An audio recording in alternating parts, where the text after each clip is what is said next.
இப்போ மாவு அரைச்சி வச்சு 1/2 மணி நேரம் ஆயிடுச்சு. இப்போ மூடியை ஓப்பன் பண்ணிவிட்டு 2 பெரிய வெங்காயம் பொடிசாக கட் பண்ணி வச்சுருக்கிறேன், 1 கேரட் துருவி வச்சுருக்கிறேன், பாதி தக்காளியும் ஒரு 2 3 பச்சை மிளகாவும் கட் பண்ணி வச்சுருக்கேன். இது எல்லாத்தையுமே அதில் சேர்த்துடலாம். கூடவே கருவேப்பிலை கொத்தமல்லியும் சேர்த்து நல்லா கலந்து விட்டுட்டு உப்பு செக் பண்ணிக்கோங்க. இப்போ அடை மாவு ரெடி ஆகிடுச்சு. இப்போ அடுப்பில் ஒரு தோசைக்கல் வச்சுருக்கிறேன், கல் நல்லா சூடாகிடுச்சு. இந்த மாதிரி எண்ணெய் தேய்ச்சி விட்டுட்டு 1 கரண்டி அளவுக்கு அடை மாவு சேர்த்துட்டு எந்த அளவுக்கு திக்னஸ் வேணுமோ அதுக்கு தகுந்த மாதிரி தேய்ச்சிக்கோங்க.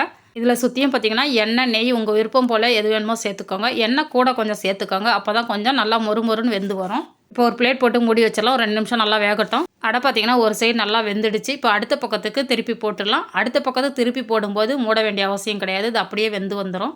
இந்த மாதிரி திருப்பி போட்டு 2 பக்கமும் நல்லா செவந்து வந்ததுக்கப்புறம் வெளியில் எடுத்திங்கன்னா சூப்பரான மக்காச்சோள அடை ரெடி ஆகிடுச்சு.